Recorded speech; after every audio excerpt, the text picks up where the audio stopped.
백성을 가르치니 하나님이 너와 함께 계실지어다.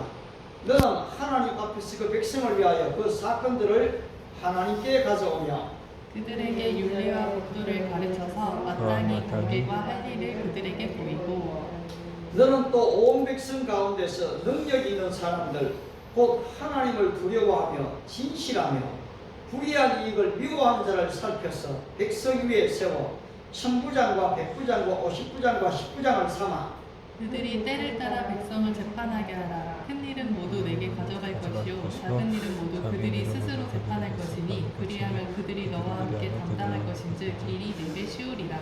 내가 만일 이 일을 하고 하나님께도 내게 허락하시면 내가 이 일을 감당하고 이 모든 백성도 자기 곳으로 평안히 가리라. 이에 모세가 자기 장인의 말을 듣고 그 모든 말대로 하여 모세가 이스라엘 무리 중에서 능력 있는 사람들을 택하여 그들을 백성의 우두머리 곧 천부장과 백부장과 오십부장과 십부장을 삼으며 그들이 때를 따라 백성을 재판하되 어려운 일은 모세에게 가져오고 모든 작은 일은 스스로 재판하더라. 같이 읽습니다. 모세가 그의 장인을 보내니 그가 자기 땅으로 가니라. 아멘. 아멘. 아멘. 오늘 설교 제목은 당신에게 참된 멘토가 있습니까? 라는 제목입니다. 여러분 멘토 이야기 많이 들었죠? 멘토. 그런데 나는 멘토 이야기 처음 들을 때 별로 이 멘토를 안 좋아했습니다. 정말 안 좋아했어요. 뭐 내 멘토는 하나님인데 뭐 자꾸 사람들 보고 멘토 얘기하냐 이랬거든요. 진짜 그랬어요. 그런데 그게 전부가 아니라는 사실을 세월이 지나가면서 발견하게 되는데, 자 여러분 이 디모데에게는 이 멘토가 누굽니까? 사도 바울입니다. 바울. 영적인 아버지, 믿음의 아버지, 이 생활을 돕는 아버지 바로 이 바울입니다. 근데 솔로몬은 지혜의 왕이잖아요. 솔로몬의 멘토는 누굽니까? 다윗? 네, 그의 아버지 다윗입니다. 이 잠언스를 통해서 다윗은 내 아들아 내 아들아 하면서 얼마나 이 솔로몬에게 멘토 역할을 해주는지 말로도 알 수가 없습니다. 그런데 오늘 하늘에 이 굴을 내리는 사람입니다. 그리고 홍해를 지금 지팡이로 갈라내는 사람입니다. 지팡이가 던지면 뱀이 되고 잡으면 다시 지팡이가 되는, 지팡이를 날강에 집어넣으면 피가 되는, 끄집어내면 다시 물이 되는 이 능력의 사람 바로 이 모세입니다. 그런데 이 모세에게 한 분이 다가왔습니다. 그분이 누굽니까? 이드. 바로 제사장 장인어른 이드로였습니다. 이드로. 너무나 오랜만에 만났죠.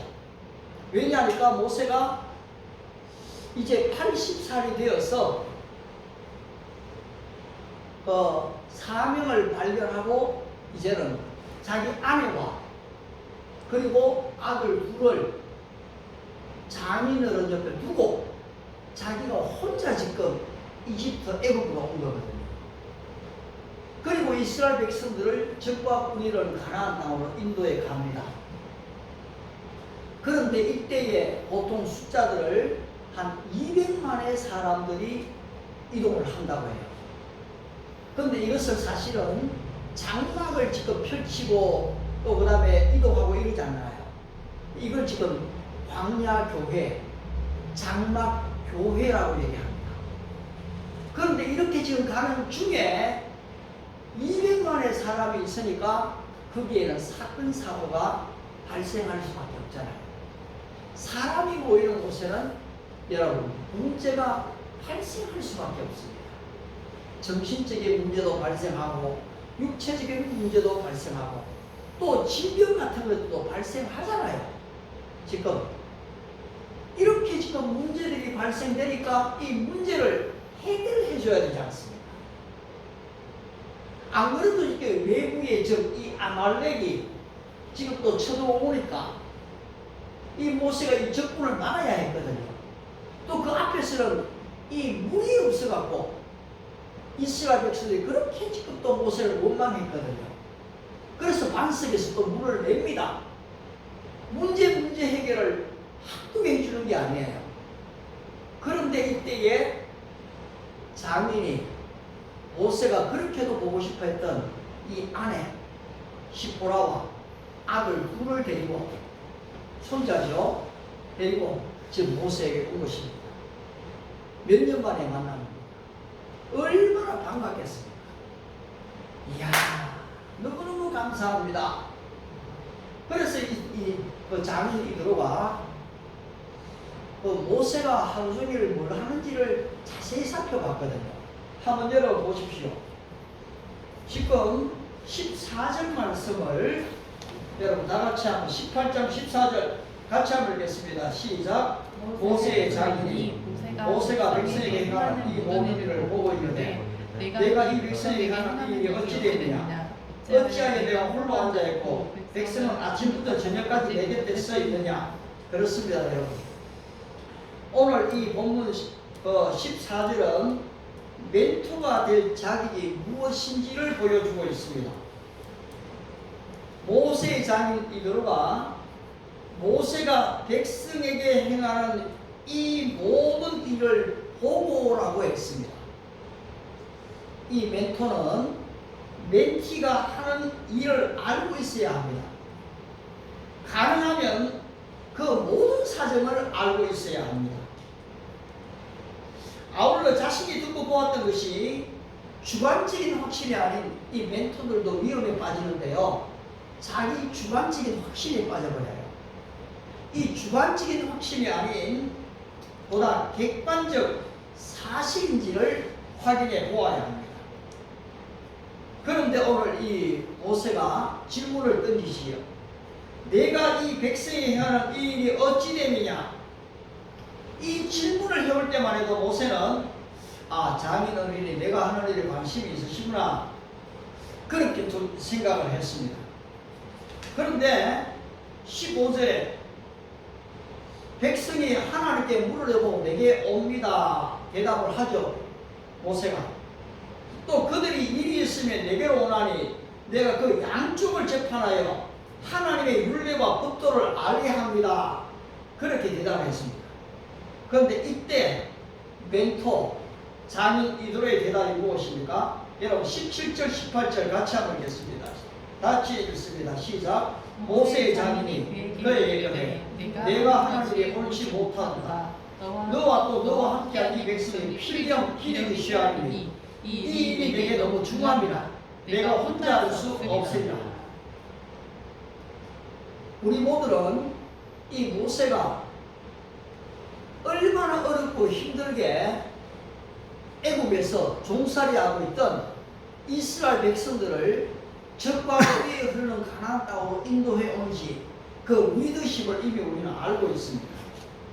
사도행전 7장 22절에서 모세가 애국 사람의 모든 지혜를 배워 그의 말과 하는 일이 능하더라. 여러분 이집트의 천문학, 수학, 철학과 지리학, 이 왕이 될 만한 모든 조건을 모세가 다 갖추었습니다. 아울러 제사장이고 영적 지도자인 이드로에게서 미디안 광야에서 40년 영적인 훈련을 또 터득했던 그런 모세입니다. 얼마 전까지만 해도 반석에서 물이 나게 만들고 아말렉에서 전쟁에서 승리했던 바로 이 전쟁의 영웅입니다. 그런데 그 위대한 영웅 모세에게 내가 하는 일이 옳지 못하도다 라고 얘기할 사람이 누가 있겠습니까? 여러분 우리가 지금 생각하는 이 모세는 그냥 단순한 하나의 영웅 정도가 아닙니다. 이스라엘 백성에게는 하나님 다음 사람입니다. 이렇게 모든 사람이 다 존경하고 다 그렇게 떠받드는데 오늘 뭐라고 얘기합니까? 모세야, 너의 소위가 옳지 못하도다. 오늘 여러분에게 이렇게 말해주는 사람이 있습니까? 저는 좀 제발 저에게 이렇게 말해주기를 두는 사람이 있기를 참 기대를 많이 했습니다. 그런데 나이가 여러분 40이 넘어서 버리게 되면 어느 누구도 그 사람에게 이렇게 해야 됩니다 라고 말을 잘 안 합니다. 특히 목회자의 세계는 더더욱 그렇습니다. 그러다 보니까 대부분의 목회자들은 혼자 기도하고 혼자 성경 읽고 혼자 분별하고 혼자 판단합니다.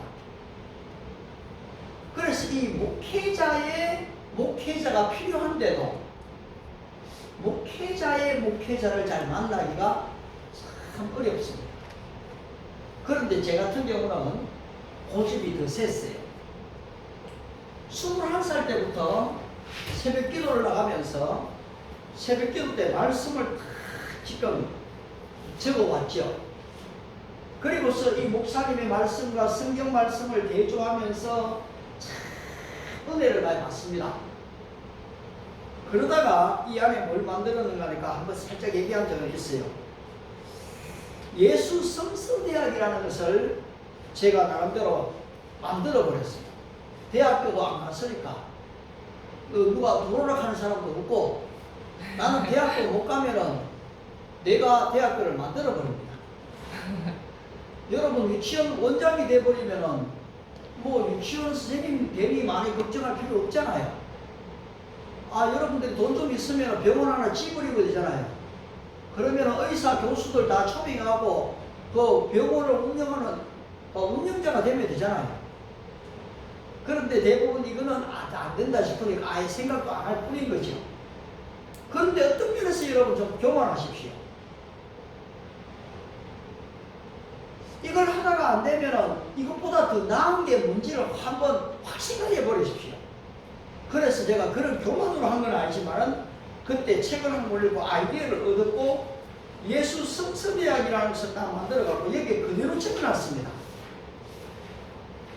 주님의 성서대학, 학교 명칭 예수 성서대학, 학년제 입학에서 천국까지, 교수 하나님, 성령님, 예수님, 목사님, 전도사님, 어린이, 자연, 교재, 성경책, 자연의 책, 마음의 책, 찬송가, 성경공부 교재, 입학 자격, 예수 그리스도를 구주로 영접하고 대속에 주신 은혜를 간절히 알고자 하며 십자가와 부활의 주님을 오실 때까지 전하고자 하는 자, 학교 위치, 하나님의 교회, 새벽 기도학교, 말씀 듣는 모든 장소, 공방, 사무실, 직장, 언제 어디서나 준비물, 성경 찬송, 바인드 노트, 대소, 큰 거 작은 거, 메모, 암송 카드, 기타 교재, 학교 수칙 1, 새벽 또는 주님을 만나기 가장 좋은 시간과 장소에서 30분 이상 강의를 듣는다.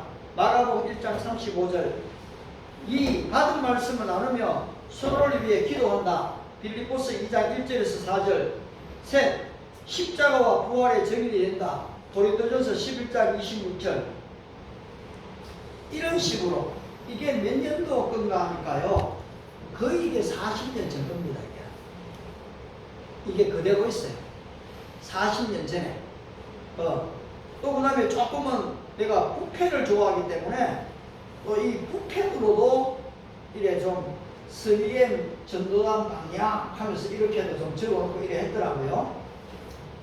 자, 왜 이걸 그렇게 얘기했는가 하니까 이렇게 혼자 학교를 만들고 노트를 하고 이 교재를 나누다 보니까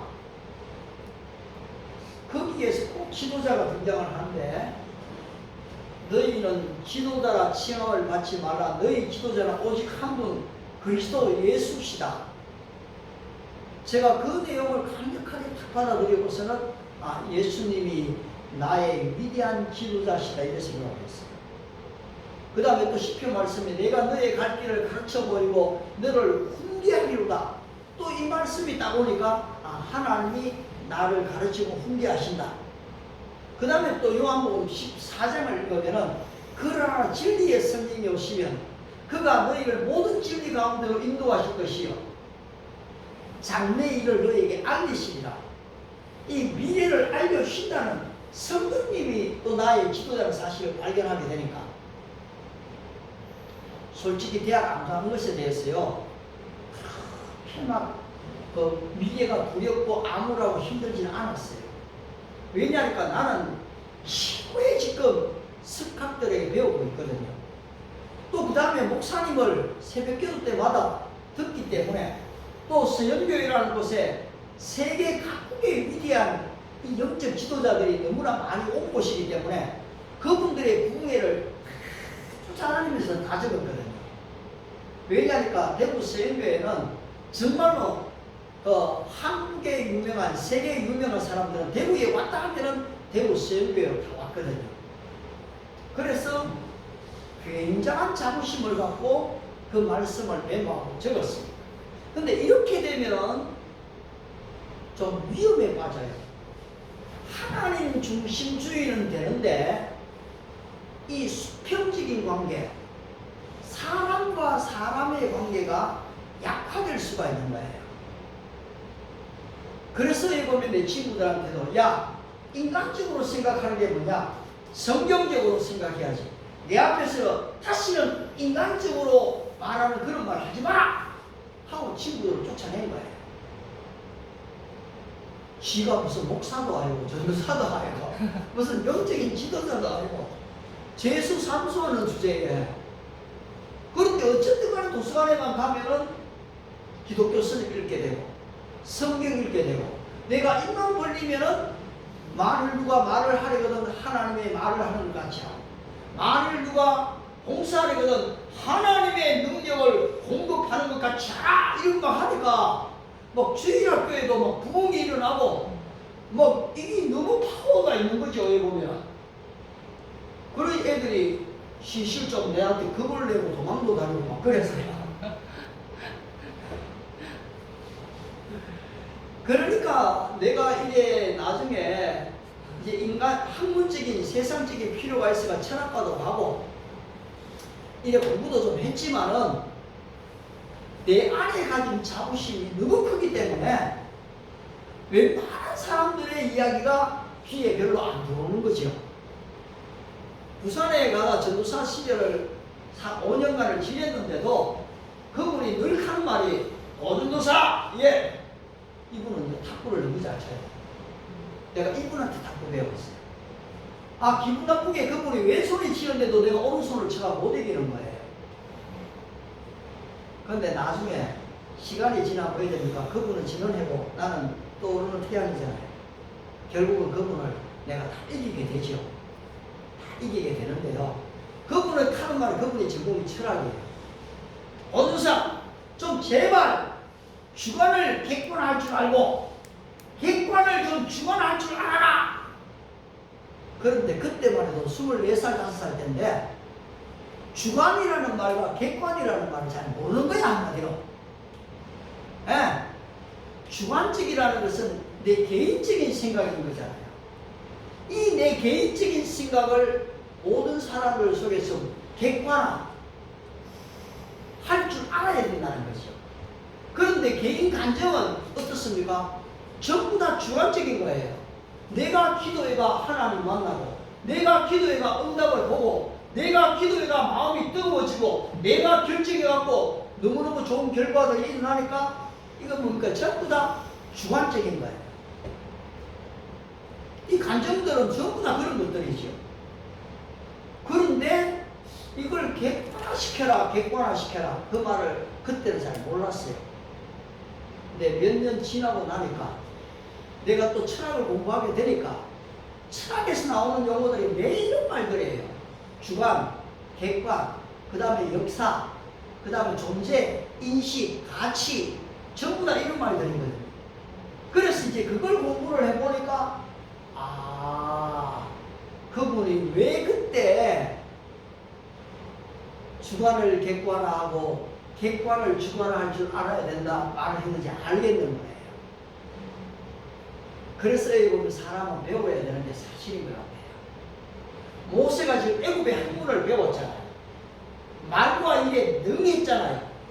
아울러 영적인 훈련을 이들에게 받고 보니까 이제 제대로는 주관적 객관적인 가지게 된 거지요. 그런데 모세 자기이 너의 소유가 옳지 못하다 얘기하니까 처음에는 나에게 좀 상당히 관심을 많이 가지시고 내가 하는 게 너무 힘들어 보여서 그러신 모양이다 생각을 했어요. 그런데 점점 대화를 해보니까 어떻습니까? 마치 지금 내 자존감을 다 깎아 먹어야 되고, 그 다음에 내가 또 하나님도 없이 내 멋대로 막 재판하는 것처럼 그렇게 느껴지는. 그래서 이 모세가 안 되겠다. 자기의 말이 일리도 있는데 이 얘기를 우리 여호수아에게, 동력자잖아요, 한번 이야기해 봐갖고 여론을 좀 만들어 봐야 되겠다. 그래 생각할 수도 있어요. 아니면 갈렙을 좀 불러갖고요, 갈렙, 자네는 이 문제에 대해서 어떻게 생각하는가? 내가 이제까지 하나님 앞에서 이렇게 일해오지 않았는가? 내가 어떤 나의 유익을 위해서 일을 했던가? 지금도 나의 명예를 위해서 일하는 게 아니지 않는가? 그런데 나의 장인이 오늘 너의 소유가 옳지 못하도다 이렇게 얘기하니까 내가 상당히 위축이 되네. 여러분, 바로 이렇게 지금 성장하기 위해서는요, 때때로는 의견 충돌이 일어나야 되는 거예요. 제일 의견 충돌이 안 일어나는 곳이 교회예요. 교회는 의견 충돌이 일어나지만 이걸 다 잠재워버려요. 그래서 진정을 안 했습니까? 우정이 싹 트지도 못해요. 여러분의 진짜 친한 친구를 생각해 보세요. 그저 늘 좋기만 좋았습니까? 이 안에서 의견 충돌이 일어났었잖아요. 나는 내 친구들하고 사귀었던 것들을 쭉 챙겨해 보면요, 다 그래요. 아니 왜냐하니까 서로 잘되게 하려고 하다 보니까 의견 충돌이 일어났거든요. 그런데 막 욕하고 싸우고 헤어져 버렸습니까? 아니었거든요. 그것을 대화하고 극복하고 더 깊은 친구가 되어진 것이거든요. 그런데 여러분, 이상해요. 교회는요, 자기 좋아하는 사람, 영적으로 맞는 사람끼리는 딱딱 맞는데 자기하고 조금만 틀리면은, 다르면은 그 사람을 대화하려고 하네요. 관계를 맺으려고 하네요. 그러다 보니까 교회 안에는 끼리끼리의 유유상종들이 많이 일어난 것이 바로 교회입니다. 물론 우리 한 개인이요, 전체를 다 대상으로 어떻게 하기도 어려워요. 그렇기 때문에 소그룹을 더 많이 만드는 것도 사실이지만요, 그런데 그런 것 때문에 진정한 자기 객관화를 만들지를 못한다면 여러분, 이것도 큰 문제인 거죠. 그런데 지금 모세는 이 장인의 얘기를 듣고 변명하지 않습니다. 여론을 만들지도 않아요. 자기에게 유리하게 이 방향을 끌고 가지도 않아요. 어떻게 합니까? 장인어른의 말을 듣고 보니까 그럴 수도 있습니다. 솔직히 내 육체가 참 피곤합니다. 하루 종일 지금 재판을 해야 되니까 얼마나 피곤하겠어요. 그리고 또 이 문제들을 내가 하나님 앞으로 가지고 갑니다. 백성들에게 율례와 말씀을 내가 가르칩니다. 그래, 이 장인어른이 들어봐도 이 지금 모세가 지도하는 게 참 대단하잖아요. 여기에서 이 멘토와 멘티의 관계가 형성이 돼야 되는 거거든요. 모세가, 장인의 어른이 처음부터 모세를 너의 소위가 옳지 못하다 얘기한 게 아니에요. 모세가 하는 것들을 세심하게 다 봤거든요. 그리고 또 이 멘토는 뭐였습니까? 모세가 없을 때에 자기 손자, 그리고 자기 아내, 딸을 그만큼 지금 돌봐줬잖아요. 그리고 이제 나라와 민족의 일을 마음껏 일할 수 있도록 어찌 보면 이 장인이 방패막이가 되어줬거든요. 여러분, 이 멘토가 되려고 하는 데 있어서는 먼저 자기 희생이 필요합니다. 그리고 상대를 바르게 알아야 됩니다. 상대에게 올바르게 말했음에도 불구하고 상대가 그걸 못 받으면요, 그 멘토와 멘티 관계를 깨질 수밖에 없어요. 그러나 진짜 객관성 있게 하나님 앞에서 그 사람의 유익을 위해 말해줬는데 못 받으면 그 사람이 불행한 거죠. 그런데 오늘 이 모세가 이것을 받은 거예요. 그리고 어떻게 됩니까? 10부장을 세우죠. 50부장을 세우죠. 100부장을 세우지 않습니까? 그런데 세우되 거기에는 어떻게 됩니까? 어떤 종류의 사람을 세워야 되는지에 대해서도 너무나 잘 알려줬거든요. 다시 한번 본문 여러분 출애굽기 18장을 한번 더 보십시오. 21절입니다. 21절 다 같이 한번 읽겠습니다. 시작. 너는 또 온 백성 가운데서 능력 있는 사람들 곧 하나님을 두려워하며 진실하며 불의한 이익을 미워하는 자를 살펴서 백성 위에 세워 천부장과 백부장과 50부장과 10부장을 삼아. 아멘. 온 백성 가운데 어떤 사람을 뽑습니까? 능력 있는 사람입니다. 그 능력 있는 사람이 어떤 사람입니까? 하나님을 두려워하는 사람, 진실한 사람, 불의한 이익을 미워하는 사람. 여러분 정말로 죄를 두려워하고요 하나님 한분만을 두려워하는 사람이 있다면 그 사람은 지도자가 될 수가 있어요. 하나님을 두려워하기 때문에 여러분 죄를 지을 수가 없는 거예요. 그런데 우리가 은혜를 더하게 하려고 죄를 지으리요? by no means. 그럴 수 없느니라. 죄와 함께 죽은 우리가 어찌 그 가운데서 살리오라고 얘기하죠. 요새 좀 이런 은혜가 주어지는 것 같아요. 인간이기 때문에 죄의 유혹을 얼마든지 항상 올 수가 있어요. 그런데요, 이제는 by no means. 그럴 수 없느니라. 제가 여러분에게 설교하는 정도만이 아니라 내 자신이 이 말씀에 대한 적용이 되기를 얼마나 기도하고 있는지 몰라요. 그냥 한 번의 설교로 끝나버리는 설교를 할 것이냐, 아니면 설교하고 난 뒤에 내가 오히려 그 말씀을 듣고 내가 그 말씀을 내 삶 속에 적용하려 하고 있는가? 나는 설교자인가 나는 예배자인가? 나는 설교자인과 동시에 예배자가 되어야 되는 것이거든요. 설교자인과 동시에 나는 그 하나님의 말씀에 순종하는 순종자가 되어져야 하는 것이거든요. 그렇지 않으면 남에게 좋은 말하고 남을 잘 가르치고 없는가 자기는 타락해버립니다. 그것이 로마서 3장에 나오는 바로 이 바리새인 서기관들의 선생된 자의 가르침이었어요. 선생된 자의 받을 심판이 얼마나 큰지를 기억하라. 아무나 선생이 될 수가 없어요. 아무나 멘토가 될 수가 없어요, 여러분. 따라서 오늘 이 모세는 위대한 지침을 알려준 거예요. 여러분, 이 건물이 서려면 뭐가 있어야 됩니까? 기초가 탄탄해야 됩니다. 건물이 서려면 어떻게 해야 됩니까? 기둥만큼 쓰게 됩니다. 그 기초 얼마나 깊이 있게 파고 기초가 탄탄하게 돼서 견고한 건물을 세울 수가 있어요. 여러분들의 믿음의 집이 그렇게 돼야 됩니다. 내 안에 잘못된 생각들, 잘못된 방향들, 거짓들, 아집들이 가득하게 있는데 거기에 자꾸 집을 세우면 어떻게 됩니까? 가짜 집만 아름답게 세우세요. 제가 지금도 종종 한 분하고 상담을 하는데 그분이 자세를 오랫동안 데리고 있었죠.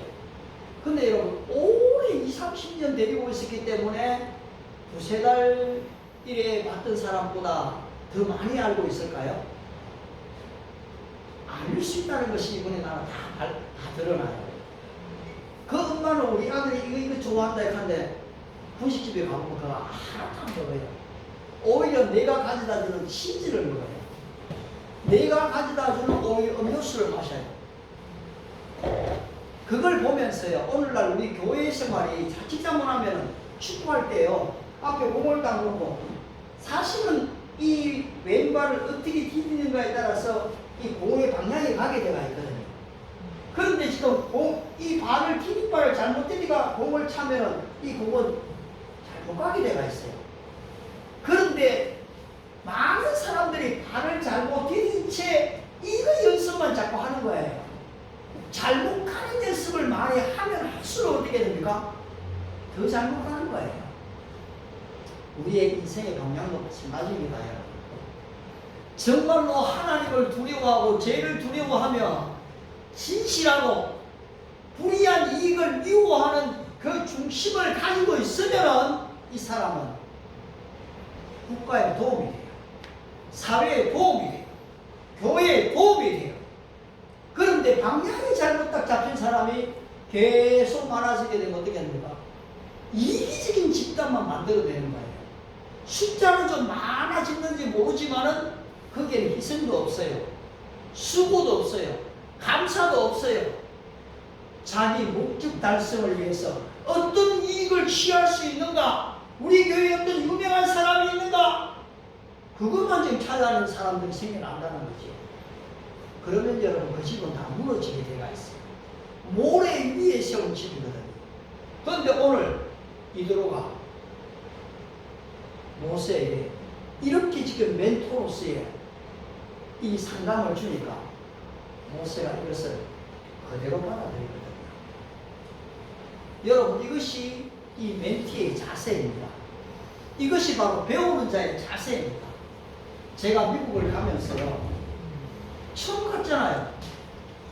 비행기 그냥 티켓 끊어가 한두 번 가는 게 갈 수가 있겠죠.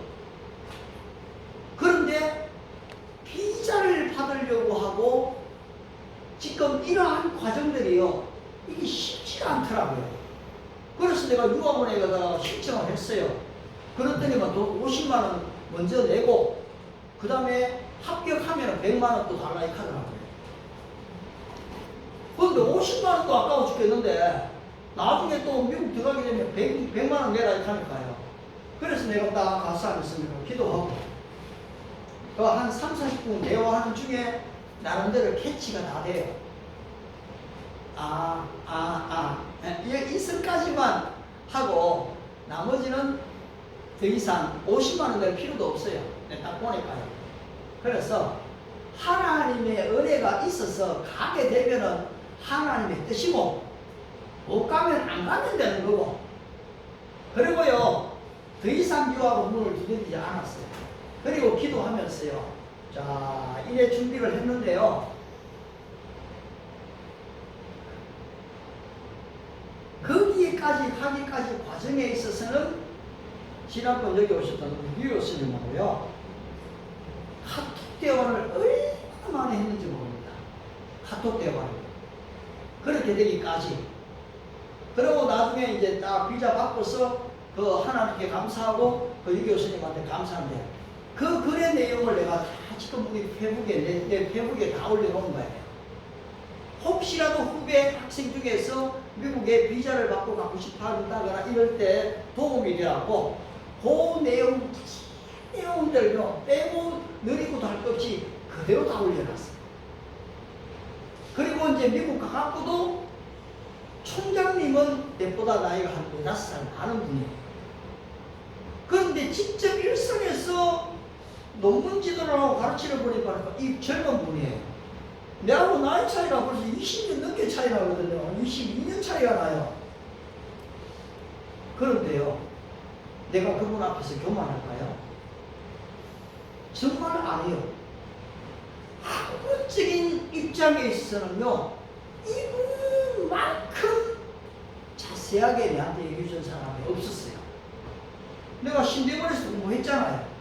근데 나이가 젊은 사람이요, 내 이야기를 얼마나 경청을 잘하는지 몰라요. 그리고 내 안에 있는 장점들을 다 끄집어내기 시작해요. 목사님 이미 전도자 삶을 사셨지 않습니까? 목사님 안에 이게 전부 다 이미 있으시네요.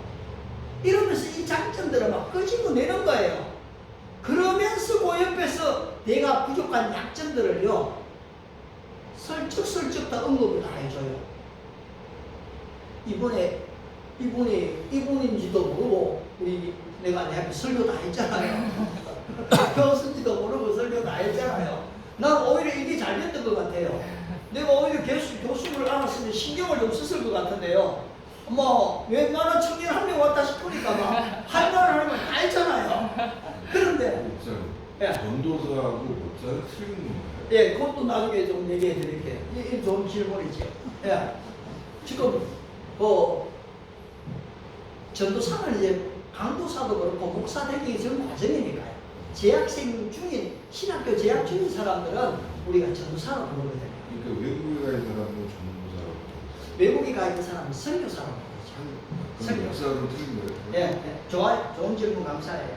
아무튼 그렇게 되다 보니까 이 젊은 교수인데도요, 내가요 어느 부분을 존중하게 해요. 그리고 이번에 또 설교까지 들었으니까요, 내가 글을 보낸 거예요. 교수님, 논문 지도가 너무 중요한데 교회가 교회답게 부흥이 되려면은 사실은 설교 지도를 좀 평가받아야 안 되겠습니까?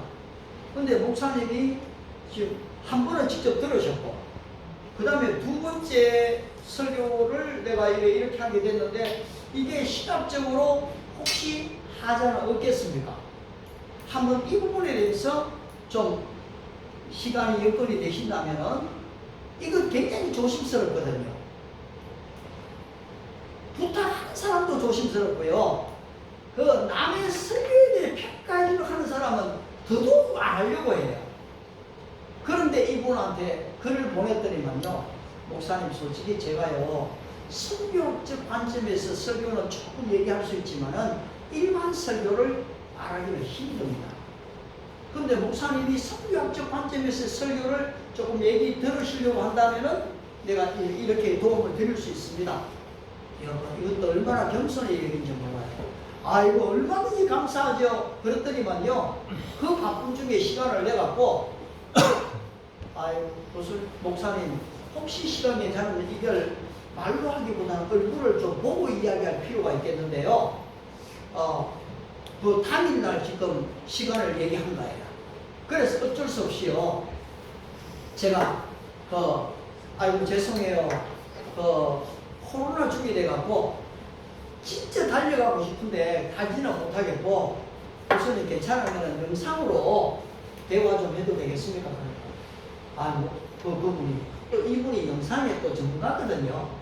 그래서 아이고 그렇게 하시죠 하고, 그래서 이제 설교에 대해서 쫙 1시간 반 대화를 했는데요, 내가 그분을 내 설교의 멘토로 모셨어요. 아니, 나이도 더 젊은데 경력도 짧은데 무슨 멘토합니까? 아니에요. 여러분, 지금 가만히 보세요. 나이가 많기 때문에, 거기에 오래 있기 때문에 다 전문가입니까? 요새 그런 생각이 안 들어요. 나이 18살밖에 안 된 임윤창군이요, 미안하지만 내한테 진짜 설교가 무엇인지를 알려주고 있더라고요. 그 애는 피아니스트인데도요, 그 사람의 인터뷰와 모든 과정을 보면서 내가 배운 게, 설교를 저렇게 해야 되겠구나 배웠어요. 나이가 18이에요. 그런데 또 우리나라 13살밖에 안 된 애가요, 드론 세계대회라도 1등을 했더라고요. 이제 6년이 지났지만요, 그런 거 보면요, 나이가 뭐 60이 되고 70이 됐다고 더 대단한 뭔가가 참 나올 수 있을 것 같지만은, 여러분, 시대가 바뀌어져 버렸어요. 이제 여러분의 나이를요, 이제 내가 더 이상 아이고 아직 40이 안 됐습니다, 아직 30이 안 됐는데요, 나이가 이제 20몇 살밖에 아닙니다, 이런 식의 말을 할 때가 아니에요. 여러분들이 하나님 앞에서 진짜로 기도하고 하나님의 지도를 받는다면 여러분 속에서 흘러나올 수 있는 것들이요, 얼마나 크고 대단한지 말로 할 수 없다는 거예요. 그런 면에서 나는 오늘 이 유학생들과 우리의 젊은이들을 같이 좀 배우고 나누고 싶은 거예요. 그런데 언제까지 목사님이 그 대답만 해주는 사람이 돼서 안 되잖아요. 원래 청년 목회는요, 자꾸 가르치려고 하면 안 돼요. 청년 목회는 배움의 자세가 너무 좋지만요, 여러분들이 이제는 내한테 도전을 주는 거예요. 거짓말이 아니고 여러분이 하는 얘기 중에서요, 도전받는 게 내한테 많이 있어요. 나는 그걸 지금 다 적어놓고 있어요. 어떻게 이렇게 생각했지? 이야, 이거 한 번도 내가 이렇게 생각해 본 적이 없는데, 와, 이거 대단한 발상의 아이디어다, 이거. 와, 이거 진짜 괜찮네. 여러분 스스로를 제한시키져 버리지 마십시오, 여러분. 그리고 도전할 일 있으면 강력하게 도전도 하세요. 목사님이 어떤 룰을 하나 만들어가고 여러분을 그 카테고리 속에 집어넣으려고 하는 사람입니까? 목사님이 어떤 자기 아집과 주관에 의해서 여러분을 다 지배해버리려고 하는 것 같습니까? 나는 내가 그런 걸 싫어하기 때문에요. 여러분들에게 무한 자유를 주고 싶지. 우리의 글로벌 킹덤교회 카테고리 안에 딱 들어가 요거 외에는 더 이상 하지 마! 이런 식의 목회를 할 것 같습니까? 그러면 내가 불행한 사람이 되는 거예요. 그런데 사람들은 미안합니다. 바보 같아요. 룰을 정해놓고요. 그 안에 집어넣으면 그 사람들이 더 편안해요. 그리고 룰을 딱 만들어갖고요. 그 범주 안에서 이 일을 딱 하게 하면요. 그 일을 잘 해요. 근데 무한 자유를 주게 되면요. 무한 자유를 사용할 줄을 모르는 거예요. 우리 주님이 우리에게 무한 자유를 주다 보니까 우리 주님이 우리에게 어떤 카테고리를 만든 게 아니다 보니까 우리가 그 자유를 방종으로 넘겨버리겠어 그런 거거든요. 여러분 이것을 우리가 조심해야 되는 거예요. 오늘 지금 바로 이드로는 이러한 방책을 알려주면서 모세를 가두지를 않아요. 또 모세 역시도 갇힐 사람이 아니에요. 진리를 알고 있기 때문에 진리 안에가 나를 자유한다는 것을 바로 너무나 체감하기 때문에 바로 이 두 사람 다 하나님 앞에서 자유한 거예요. 결국은 얼마나 아름다운 관계가 만들어져 갑니까? 여러분 하나님의 교회는 선한 일을 하기 위해 할 때도 충돌이 일어나요. 이 바울과 바나바의 충돌도 일어났거든요. 히브리파 사람과 유대인 사람들이 헬라인들이 많이 들어오니까 거기에 구제에 빠지기 때문에 초대교회에 부흥이 막 일어나는데도 문제가 생겨난 거예요. 인간이 모인 곳에는 문제가 있기가 마련이고 더 열심히 잘하려고 할 때에 항상 문제도 대두가 돼요. 이런 것들이 있을 때에 나의 아짐이나 고집으로 그것을 지금 덮어버리려고 하면 안 돼요. 있는 그대로 내놓는 거죠.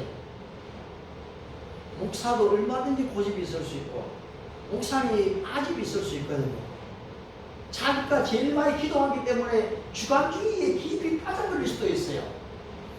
그런데 길을 조금만 더 열 줄 안다면 하나님의 말씀과 함께 보다 이 젊은이들과 함께 쉐어링을 할 수 있다면 그렇게 여러분 주관주의에 빠지지 않을 거예요.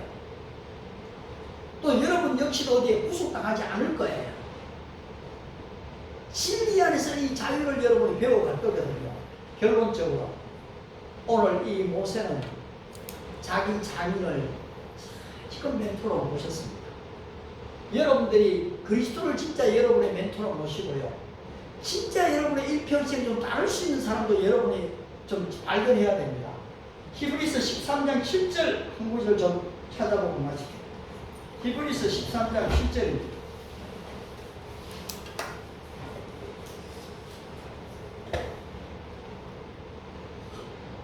히브리서 몇 장이요? 예, 히브리서 신약성경 네, 13장 몇 장? 13장 7절입니다. 13장 7절 다 같이 한번 같이 7절 씁니다. 시작. 하나님의 말씀을 너희에게 일러주고 너희를 인도하는 자들을 생각하며 그들의 인식의 결말을 주의하여 보고 그들의 믿음을 공부하라. 예. 그 다음에 또 17절도 한번 같이 읽습니다. 17절 같이 읽습니다. 시작. 너희를 인도하는 자들에게 순종하고 복종하라. 그들은 너희 영혼을 위하여 경성하기를 자신들이 청산할 자인 것처럼